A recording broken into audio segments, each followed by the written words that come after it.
Hello, my name's Emily. I'm an artist and jewellery maker and welcome back to my channel. Today's video I'm going to be upcycling this charity shop frame that I found and turning it into a bit of a cottagecore magical exploration of joy.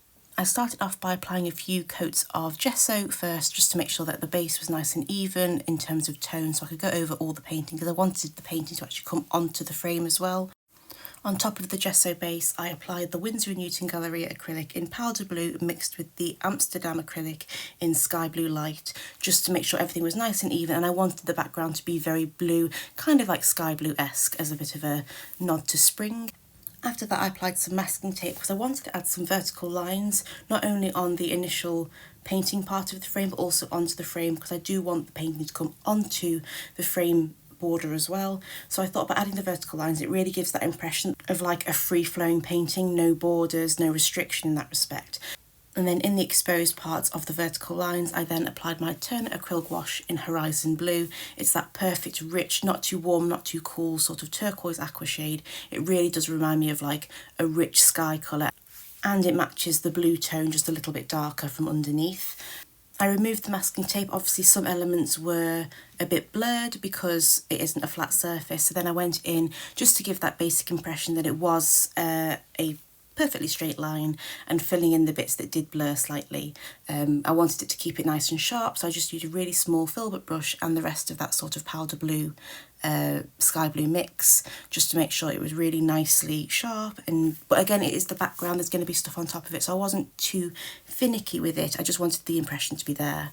I then drew on the initial shapes of what I wanted. I wanted it to be strawberries and I wanted the initial sort of style of the strawberries to be somewhat on the realistic spectrum of how it looks, but then boldly outlined, kind of a bit animated in the sense of it's like kind of really stylized.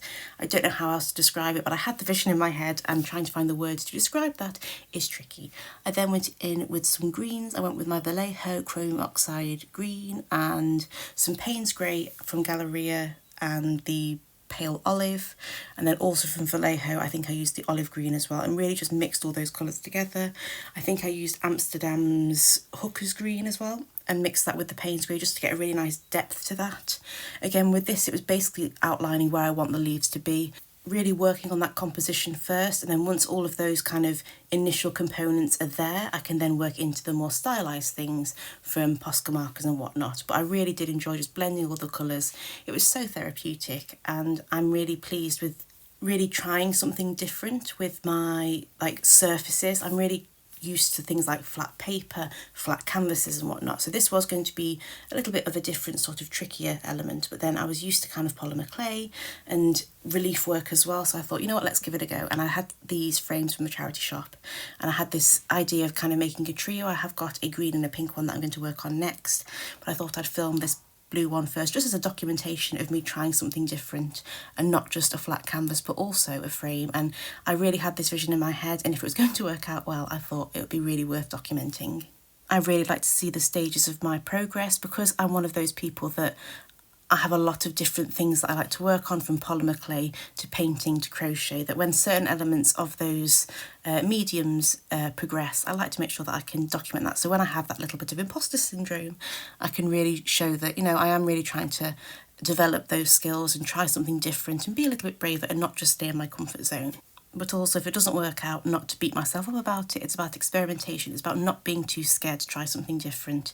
And if it ends up great, fantastic, but if it doesn't, then at least then I've developed that skill and shown what I need to work on, but also I had fun. I didn't let the fear and the imposter syndrome stop me from doing something that I wanted to try and experiment with. For the red, I used a mix of the Vallejo Napthol Red Light and the Galleria alizarin crimson, and then I also did add a little bit of the Amsterdam vermilion as well, just to get a bit more of that sort of orangey tone within the elements that might not be quite of a ripened strawberry, if that makes sense. So I really love the sort of tones. We used to work on a farm and seeing them go from like almost neon green to then yellows to then oranges. I really love that, the progression of that strawberry becoming this rich, vibrant ruby shade. So I really wanted to capture that in that painting, from the little blossoms all the way to the really rich red strawberries. So there's definitely an element of not just the love of cottagecore, but also a bit of nostalgia for me from when I used to work on the farm. For the blossoms, I just marked initially with a bit of titanium white from Galleria, just to know where I wanted the blossoms to be. I do want to add a lot more sort of Posca details, really to kind of get sort of a quirky outlined feel, getting a bit of texture in there, but this is predominantly just base colours to know where everything's going to go. And then I can start working in the details, which is what I'm doing here. To pack on the pigment, I use a flat Filbert sort of style brush because it does get into all the corners that I want to work into, but with a bit more of precision because it's a smaller sort of shape. And then to really blend those colours, I use like a really fluffy sort of flat shader brush, or I can use a mop brush if I really want to get that sort of buffed element out. I think working with the brushes and knowing what they all do has definitely helped. I think I was so scared of the shader brushes and the fluffy brushes because I thought there's less precision, but I think to a degree it really adds that sort of playfulness, which I love. So here using that sort of mop brush really gives that really blown out fluffiness, and I think it really adds to the texture. And I really love how the gesso and stuff from underneath is showing through as well. It shows like the progression, the stages not only of the painting but also strawberries, and I don't know, a bit of a geek with that.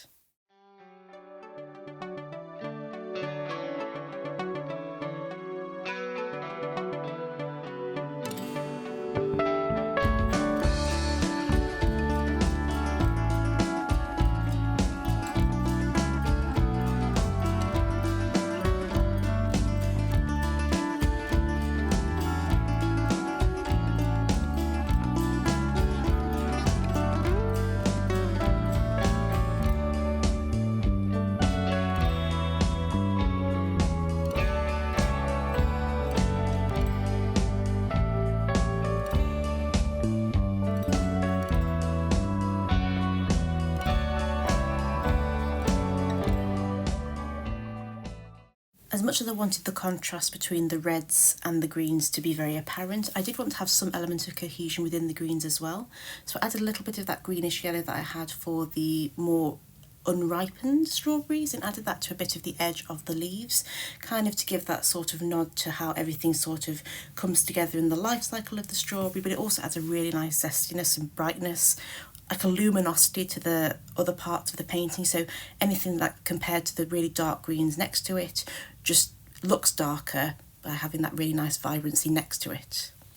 I then started to mark out where I wanted the little finer details, for example the strawberry seeds. So I started off with just a light wash of a dark red, I think this was the alizarin crimson from Galleria, just so I knew where I wanted the shadows to be, so I could then see where I wanted the spacing out of the seeds to be as well. Because this was more of just a rough idea, I then went over with some of the colours that I had initially just to blend some of those colours out.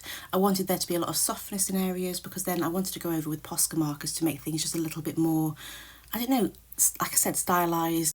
I wanted there to be an undertone of realism in the sense of it's not like basic shapes, it's still definitely the impression of what you'd see from real strawberries and real plants like that. But then I did want to go over with the Posca markers just to make things look sort of very bold and really stand out as the concept that I wanted, especially with the frame kind of having the piece all over the frame. I had an idea what I wanted in my head, so I knew kind of how to go about that, but I hadn't done anything like this before. But it was a really nice way to experiment and to really test my skills and how I develop them. I really enjoy these brushes from Royal Langnickel. They're the smaller mops, and I do have a couple of other slightly larger ones that I've been using for the leaves and whatnot, and they're really lovely.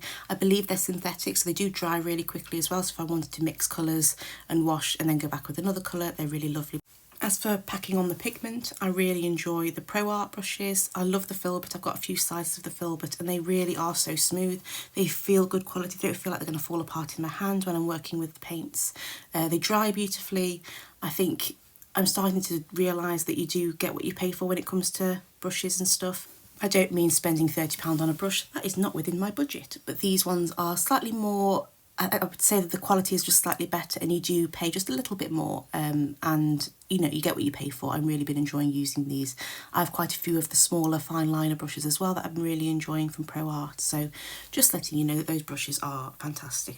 So if you are debating just buying the single brushes and are a bit cautious on buying just one brush for the amount of money that you pay, they are worth it to me. I do have some flat brushes that I get in packs that, you know, do the job, but they don't necessarily stand the test of time. But the Pro Art and these Royal Langnickel Crafters Companion, I think they're called, are fantastic. I then went in with my Posca markers just to initially outline where I wanted the seed details to be, sort of from where I initially applied that paint.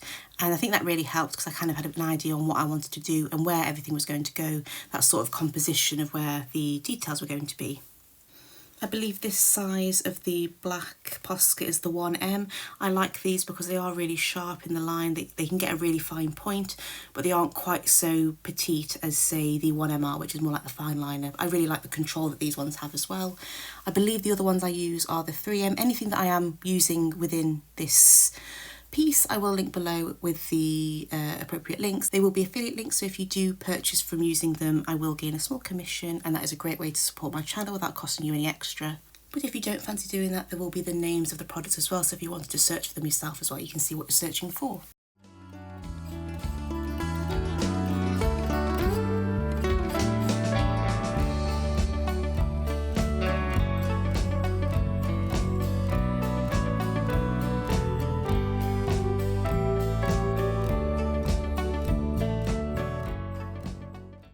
I think the Posca markers really got this project to the aesthetic that I really wanted. I feel like I found my feet with what I wanted to get from this piece when I started using the Posca markers. I really had the idea of that stylized approach, and while like the soft acrylic paints were lovely to have as a base, I did want to have an element of boldness as well. So as soon as I got those Posca markers out, I felt like, yeah, I know what I'm doing now.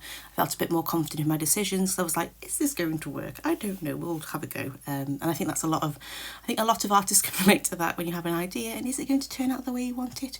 Who knows? But thankfully this did have an element of success, I believe. So I didn't get too keen with the Posca markers and outlining things I didn't want to be too bold.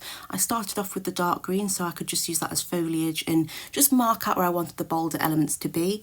And then after that I was going to go in with the black just to really get those outlines that I really wanted, just to kind of really make that nice and bold.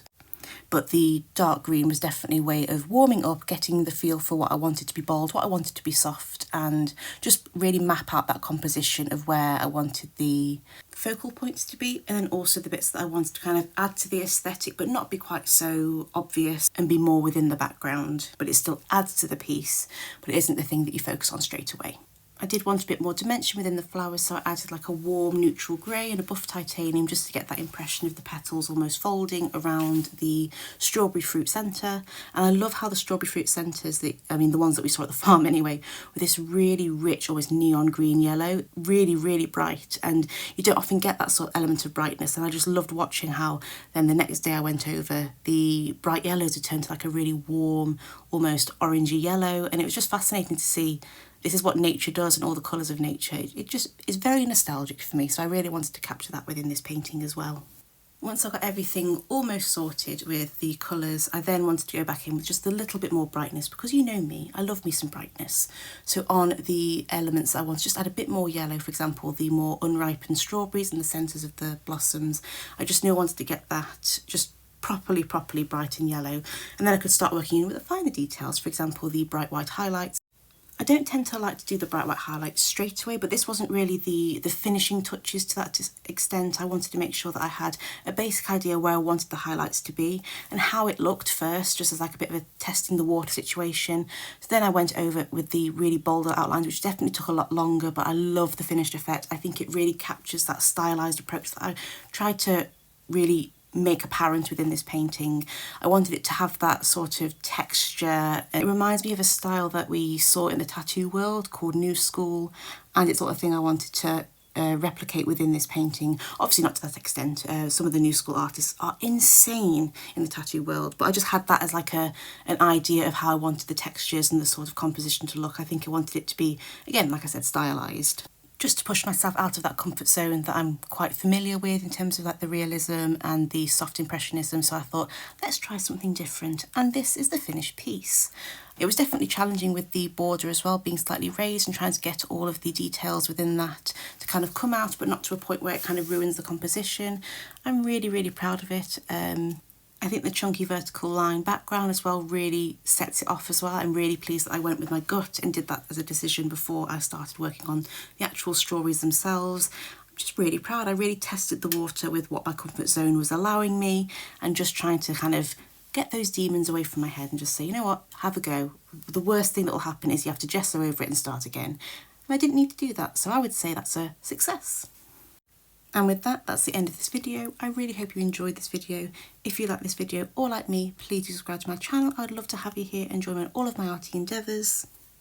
I might be a little bit quiet in the next few weeks because we are getting some renovations done in the bungalow, so I don't know how easy it will be to film, and there will be a lot of banging and hammering and all sorts of power tool noises, so I don't think that's the sort of ambience we want behind the videos, but I will be coming back with lots of projects that I want to do, and I hope you'll join me for that. But that's the end of this video. I really hope you have a truly magical rest of your day. Please stay safe up there, and I'll see you in the next one. Bye!